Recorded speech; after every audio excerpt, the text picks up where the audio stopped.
Today, I'm going to talk about tumors presenting with knee pain. The aim of this presentation was to answer the following questions. What are the tumors that cause knee pain? The second question is, what do we do to reach a diagnosis? And the third question is, what are the specific characteristics of these tumors that help us in diagnosing them?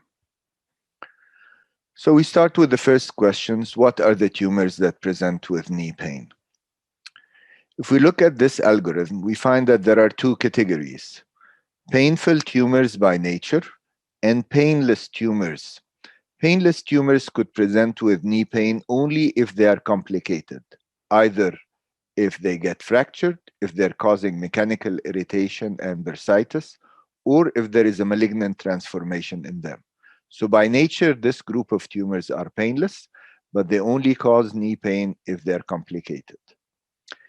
Now, if we move to the main group of painful tumors, which are actually painful by nature, they could be arising around the knee in the distal femur, proximal tibia, or in the knee, or they could be arising in the spine or around the hip, and they present with knee pain because they cause referred or radiating pain in these areas. For example, if you have an osteoid osteoma like this one in the head of the femur or periacetabular area, the presentation of the patient could be knee pain rather than hip pain. That's why we always stress that whenever a patient is presenting with knee pain, in addition to examining the knee, we have to examine the hip and spine as well to discover the cause of this pain. If we look at the tumors that arise around the knee, these tumors could be benign or malignant bone tumors or benign and malignant soft tissue tumors.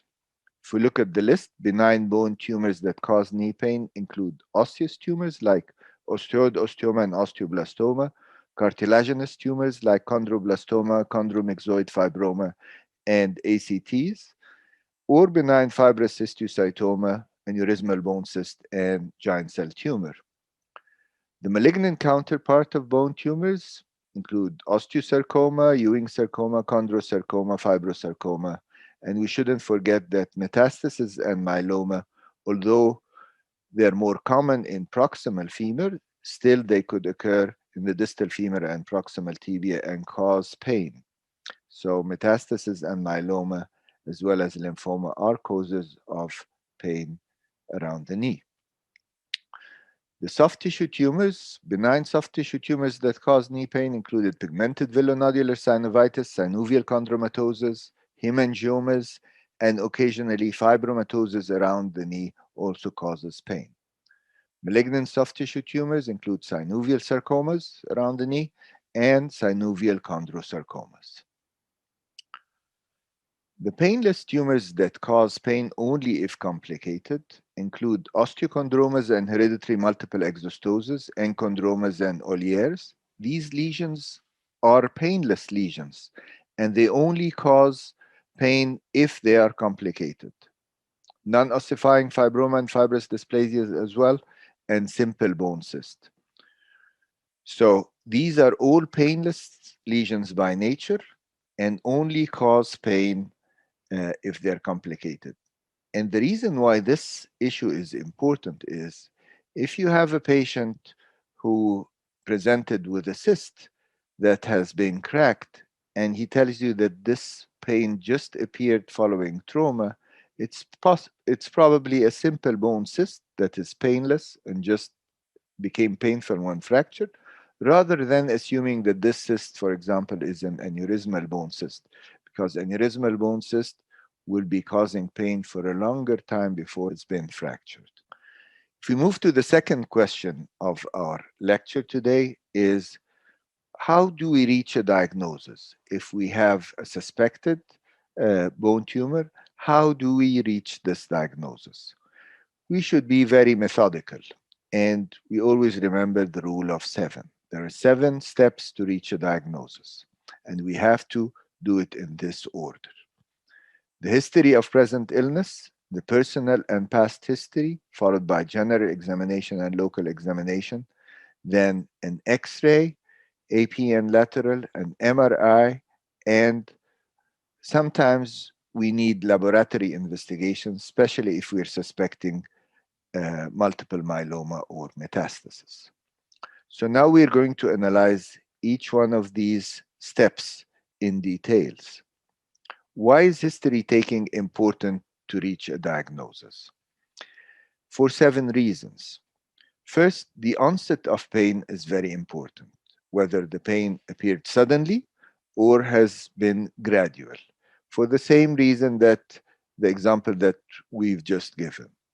If you have a sudden occurrence of pain and you have an X-ray with a cyst, this is probably a painless lesion that suddenly became painful following an episode.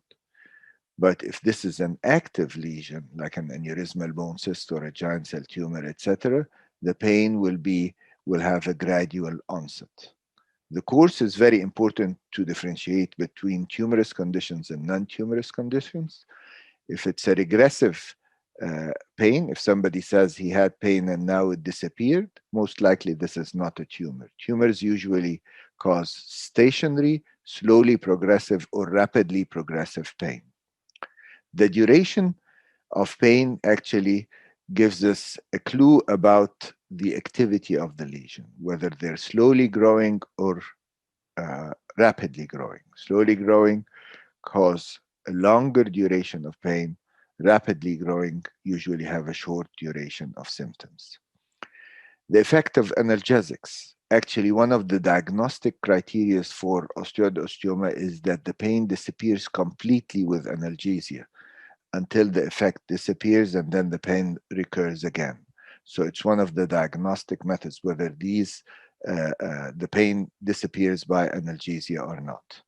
And we have to ask about causes that increase pain, whether the pain increases by weight bearing, movement, stairs, whether the pain occurs during sleep and makes them wake up in the middle of the night.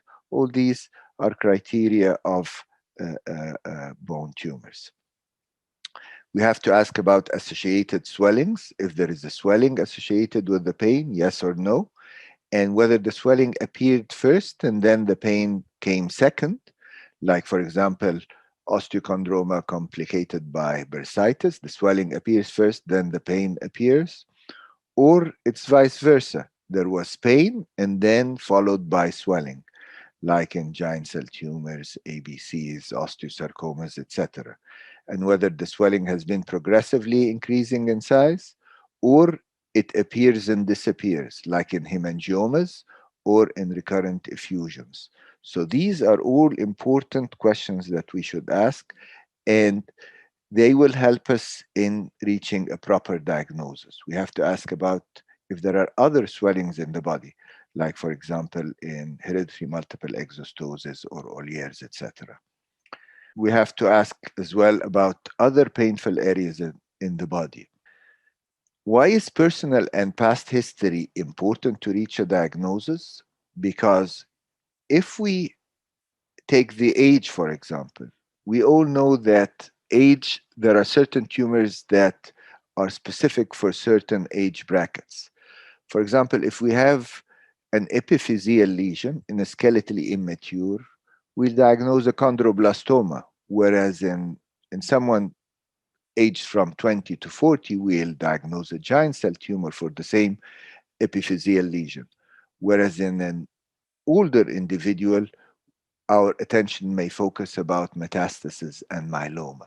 So age is a very important factor in helping us to diagnose tumors. Family history of related benign or malignant tumors. We don't have many tumors of familial backgrounds. One of the examples are hereditary multiple exostosis, for example. History of known cancer. If a patient presented with a destructive lesion or an osteolytic lesion and has a history of cancer breast, well, metastasis would come at the top of our differential diagnosis.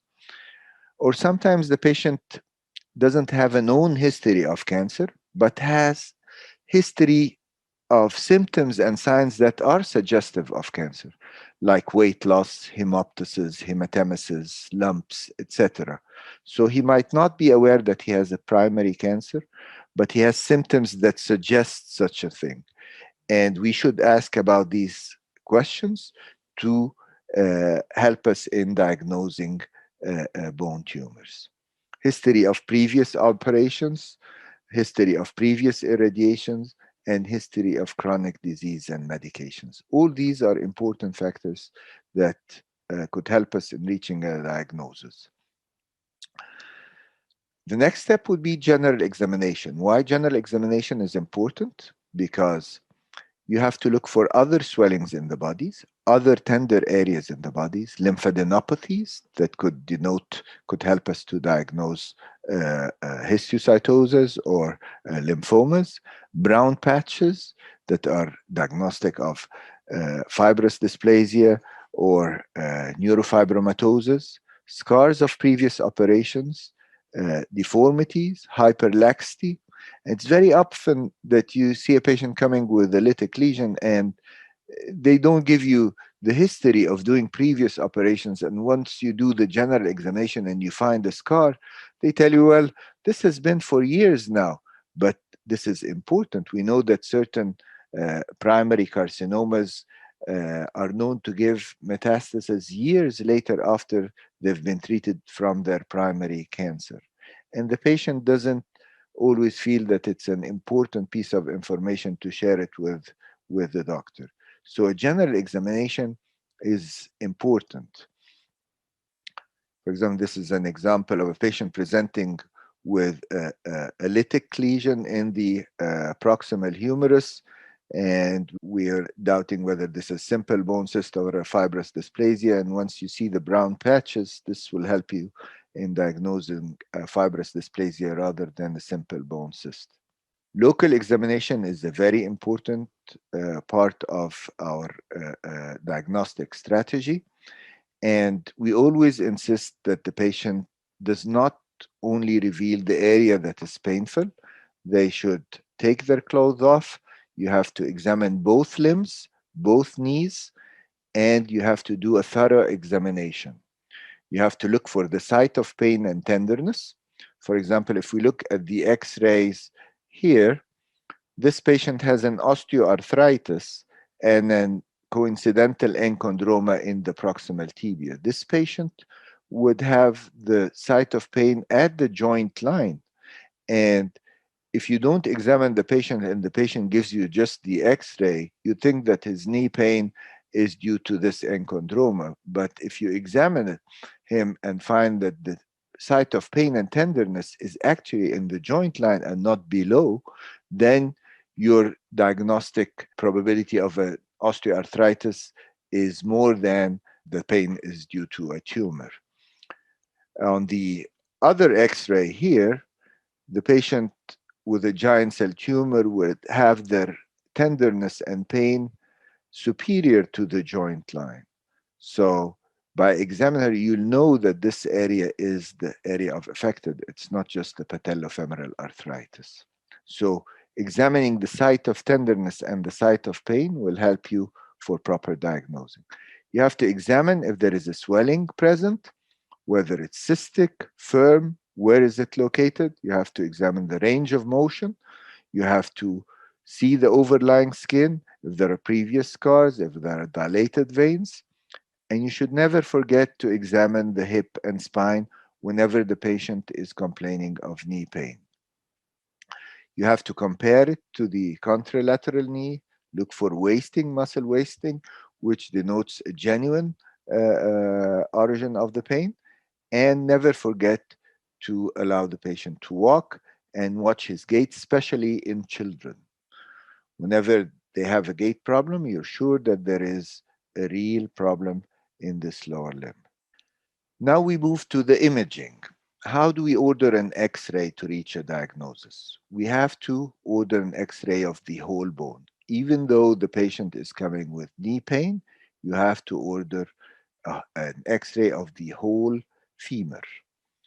And the reason for that is so as not to miss other lesions causing knee pain proximally, or skip lesions, etc.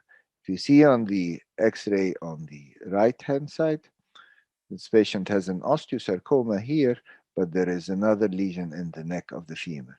If you just order a knee X-ray, you'd miss this in the proximal part of the femur. So you have to order a whole bone, AP and lateral, good quality X-ray, preferably digital, and you have to analyze the X-ray in a very systematic pattern.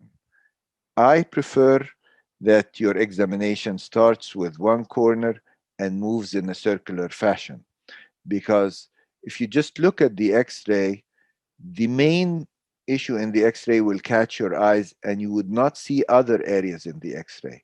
But if you train yourself to move from one corner to the other, you'll never miss a subtle thing.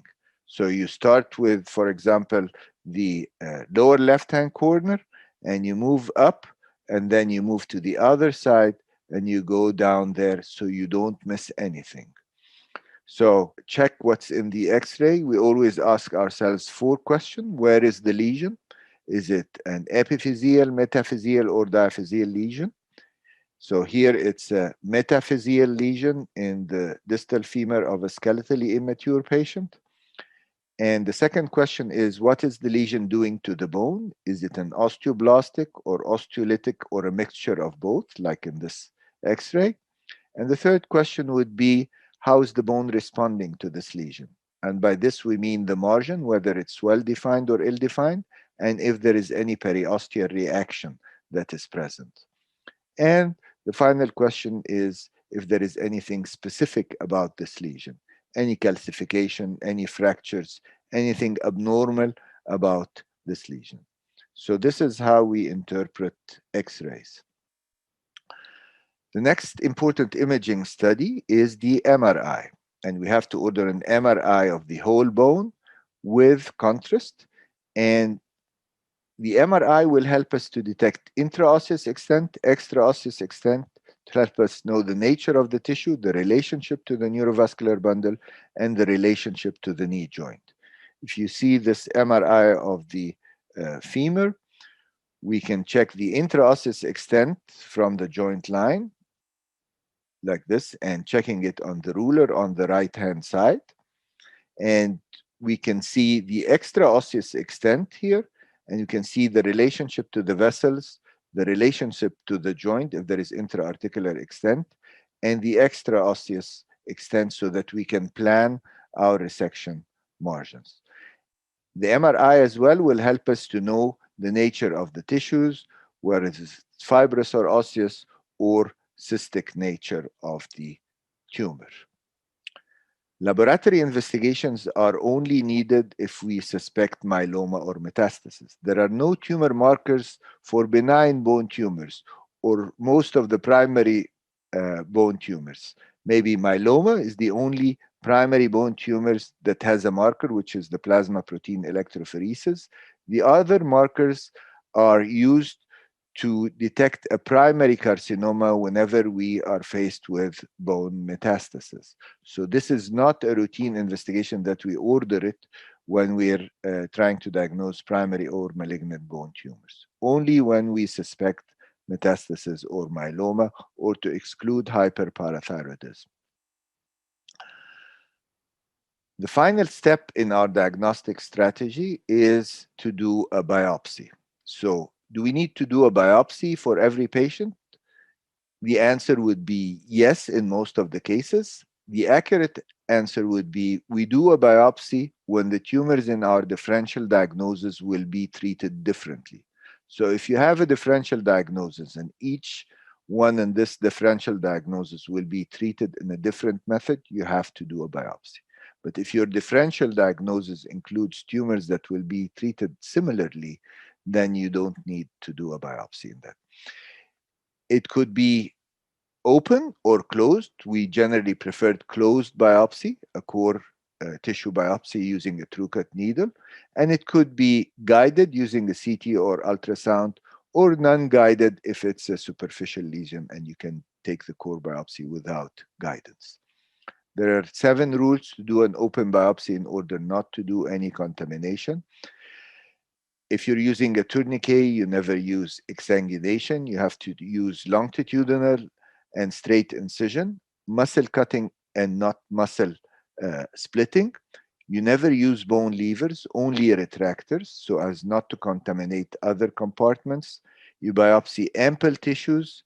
The extraosseous part of the tumor is the most representative, and you could take just the extraosseous extent. However, if the tumor is completely intraosseous, you open the bone with a saw or a drill bit. Never use osteotomes so as not to shatter the bone. And if there is bleeding after you take the biopsy, you have to do accurate and thorough hemostasis. If the bleeding is coming from the bone, you stop it with a gel foam, with wax, or even with a plug of bone cement. But you have to leave the biopsy area dry with no hematomas. So hemostasis is a must, and you close your layers continuously. And if you're going to use a drain, you take it out of the skin in line with the incision and not far.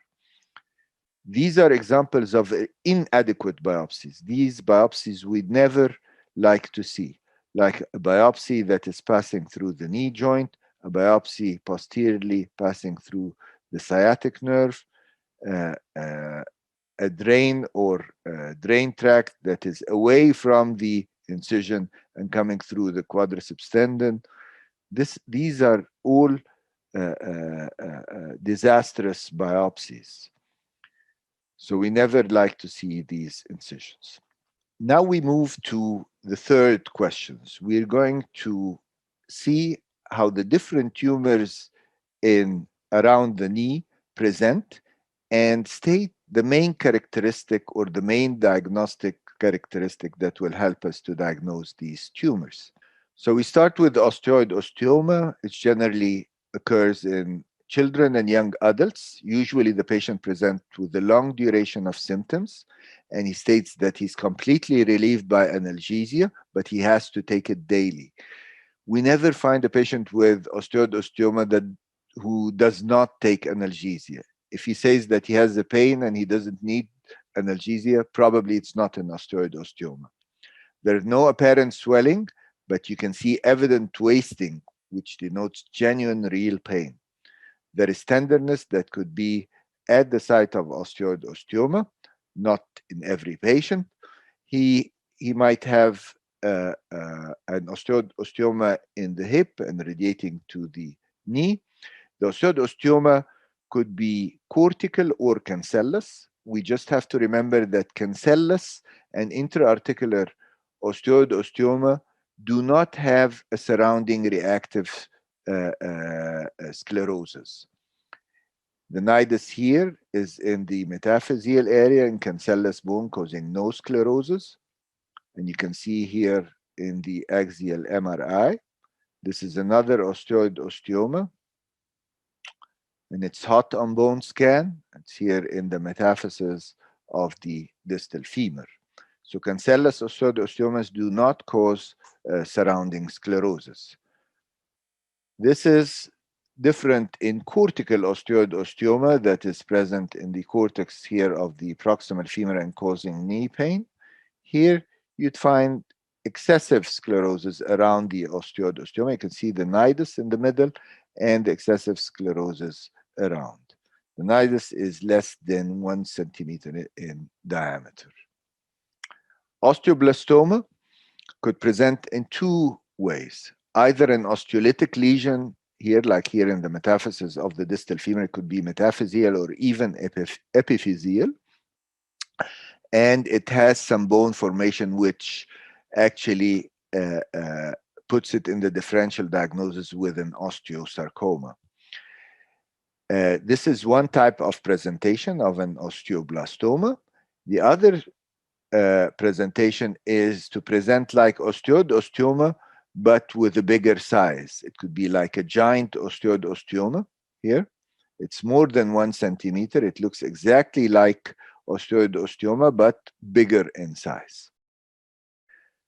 Chondroblastoma is another tumor that presents with knee pain. It's only in skeletally immature or early adolescence, and it has a gradual onset long duration. It's purely epiphyseal here, like in the epiphysis of the distal femur, and it might show some calcification inside, sometimes cystic areas of ABC changes. This is an X-ray of a chondroblastoma of the distal femoral epiphysis here, and you can see here the cystic areas. This is another example of a chondroblastoma in the proximal tibial epiphysis here. Chondromyxoid fibroma is another cartilaginous tumor that is painful, but this type of tumor actually is metaphyseal. And you can see here the festooning, which denotes a fibrous component. It could have an extraosseous component, or sometimes it's purely intraosseous, but it's metaphyseal. It has a sclerotic edge, and this is another cartilage tumor that is painful. It's another chondromyxoid fibroma of the proximal tibia. Aneurysmal bone cyst is a very common tumor causing knee pain. It could be eccentric or it could be central. Eccentric lesions would show a peripheral, very faint ossification here, which is very diagnostic of aneurysmal bone cyst. And it occurs in children and young adults, gradual onset, slowly progressive. It has a tender swelling. It is metaphyseal, and the MRI shows multiple fluid levels.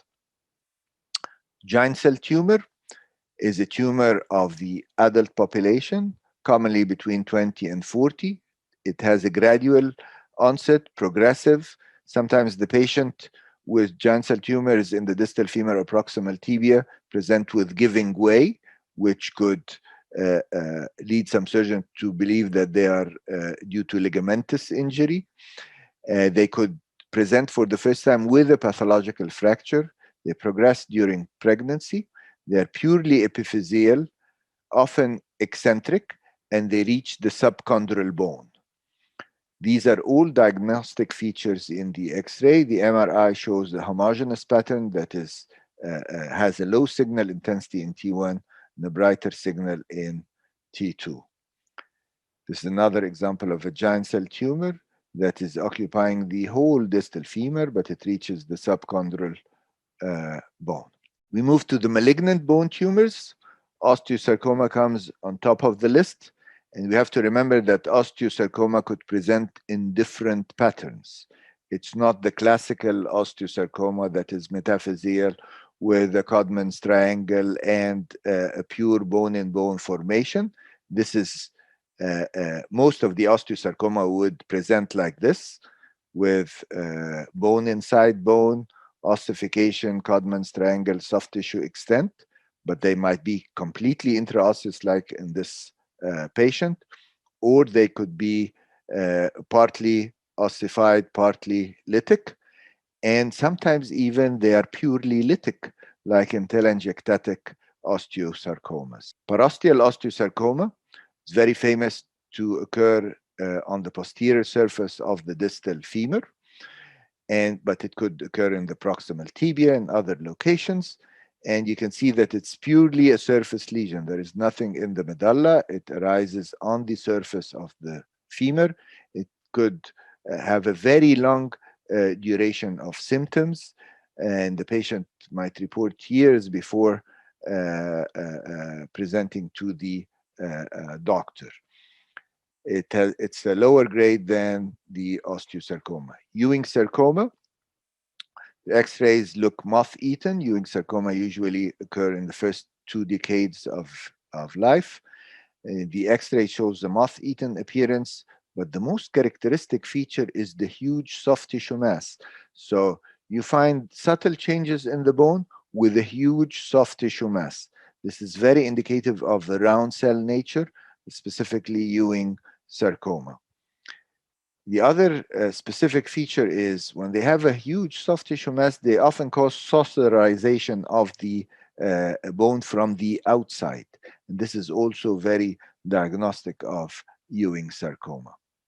Chondrosarcoma could present in 2 manners, either central chondrosarcoma or peripheral chondrosarcoma on top of a previous osteochondroma.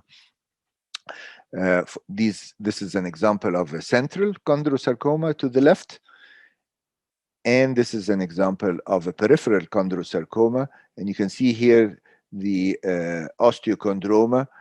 However, the cartilage cap turned malignant, and you can see the thickness of the cartilage cap is more than 1 centimeter. This is the peripheral chondrosarcoma. We should not forget that metastasis and myeloma could occur in the distal femur and proximal tibia, although this is much, much less common than metastasis occurring in the proximal femur and the proximal humerus and the axial skeleton. However, they still do occur in the distal femur and proximal tibia. This is an example of metastasis in the distal femur. And this is the metastasis in the distal femoral epiphysis from a breast cancer.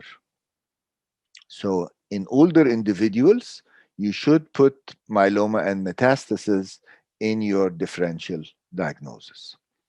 Now we move to tumors arising inside the knee joint or around the knee joint.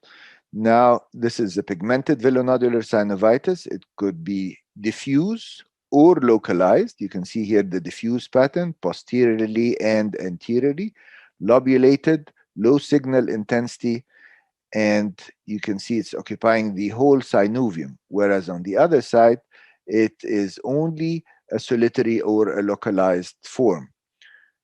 Localized form have a lower incidence of recurrence after treatment, whereas diffuse pigmented villonodular synovitis have a higher incidence of recurrence. Synovial chondromatosis also could occur in the knee and cause knee pain.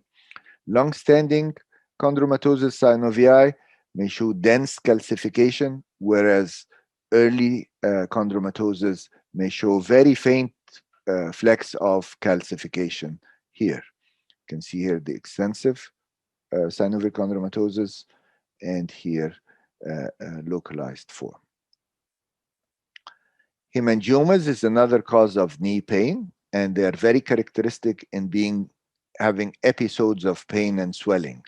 So the patient reports that with activity he has pain and the swelling increase, and once he rests and elevates his limb, the swelling gradually disappears. And this could have a very gradual and slowly progressive onset. And hemangiomas could be just outside the knee, or sometimes they're synovial hemangiomas inside the knee. And they're a cause of knee pain, especially in younger individuals and children. Synovial sarcomas, actually, it's not commonly occurring in the synovia of the knee. Actually, they are periarticular, and sometimes they occur, and most commonly they occur in the thigh and soft tissues, but they could occur also around the knee. And they could be very misleading because sometimes they appear with a big size like here, and sometimes they appear even as very small tumors, very small cysts, and they could be misinterpreted as meniscal cysts or ganglion, and the physician would excise them thinking that it's a ganglion, and it turns out to be a synovial sarcoma.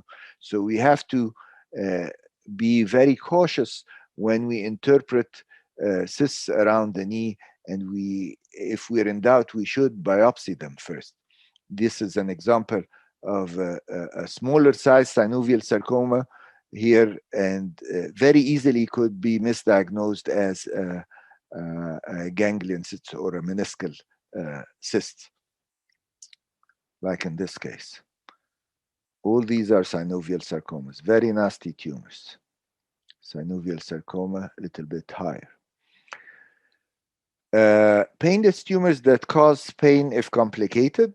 This is the group that is painless by nature. They don't cause any pain. Sometimes they're discovered accidentally, or if they are complicated. This is an example of a simple bone cyst, unicameral bone cyst. And it's homogeneous, no fluid levels here. Non-ossifying fibroma, this is a painless lesion, but if it's fractured like this, it will cause pain. Osteochondromas are painless, but if they're fractured, they'll cause pain, or if they cause bursitis, they'll cause pain. Or if they are large and cause mechanical irritation of the muscles overlying it, they'll cause pain and bursitis. A very important entity that we should discuss are enchondromas.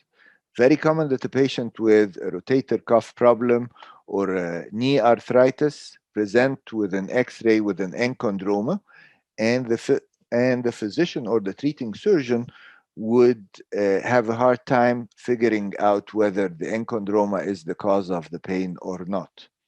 So we'll differentiate it into painless enchondroma and painful enchondroma. You look at this enchondroma, and if you see the MRI, you'll find that the enchondroma is not causing any endosteal erosions. It's completely medullary, and it's completely homogeneous with some calcifications all around. This is a painless enchondroma. So even if the patient is presenting with a knee pain, probably this is not the cause of his pain. Whereas on the other side, this is an enchondroma of the distal femur, but when you see here the MRI, you'll find endosteal scalloping and erosion of the anterior cortex. This is not a regular enchondroma. It's rather a atypical cartilage tumor or a low-grade chondrosarcoma. This is an active or a cellular enchondroma or ACT, and this causes pain. There is a very big difference between this enchondroma and this enchondroma. They're completely different. This is painless. This is painful. You can see here the endosteal erosion. Before we finish our lecture, we have to remember one thing. There are tumor-like conditions that look exactly like tumors, but they're not tumors, and they could cause knee pain and cause some confusion. Example of these are Paget disease. Here is the Paget of the proximal tibia. Subchondral bone cyst. This is a subchondral cyst. Osteopetrosis. Hyperparathyroidism that mimics giant cell tumor, but here the bones, as you see, are porotic, and the parathormone would be elevated. Infections here, this is a hydatid cyst. This is not that common, but it's a cause of knee pain, and this is not a tumor. It looks like a tumor, but it's not. Bone infarcts following chronic steroid intake in leukemic patients, chemotherapy, lot of causes of bone infarcts, which could be painful, but these are not tumors, and you can see here that they're here in the distal femur and the proximal tibia bilateral. And the great mimic for tumors is infection. You can have Brody's abscess, small lytic lesions that mimic chondroblastoma, or you can have extensive osteomyelitis mimicking Ewing sarcoma. And these are infection.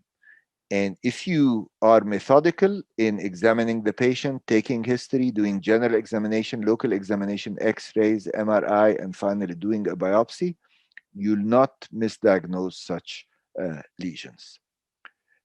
In conclusion, I hope I answered the three questions that we started the lecture with. First question, what are the tumors that cause knee pain? And we said these could be tumors that are painful by nature, or these could be painless tumors that cause pain if they are complicated by a fracture or a malignant transformation or causing mechanical irritation. And these tumors could be benign or malignant. Both benign and malignant tumors could cause knee pain, as well as bone and soft tissue, benign bone and soft tissue tumors. And the tumors could be arising around the knee, but they could also be arising from the hip and spine and causing knee pain, which makes us stress on the point that patients presenting with knee pain should have their spine and hip as well examined. The second question is, how do we reach a diagnosis? We have to be methodical. Remember the rule of 7. We have to take history of the present illness, past and present history, local and general examination, X-rays of the whole bone, MRI with contrast, and sometimes we need laboratory investigations when we are suspecting metastasis or myeloma. And the third question is defining the main characteristics in each tumor that helps us in our differential diagnosis. And we've taken a tour about showing x-rays of the different tumors that arise around the knee or inside the knee to help us in this differential diagnosis, as well as some of the tumor-like conditions that could present as well with knee pain. Thank you very much. And if there are any questions that I could answer, please leave them in the comment area and I'll be happy to answer them. أتمنى أن يكون الفيديو ده كان مفيد ليكم، وفي انتظار تعليقاتكم وأي كومنتس أو استفسارات، وإن شاء الله أقدر أرد عليها في أقرب فرصة ممكنة. وإلى اللقاء في فيديو آخر إن شاء الله يتعلق بأورام العظام.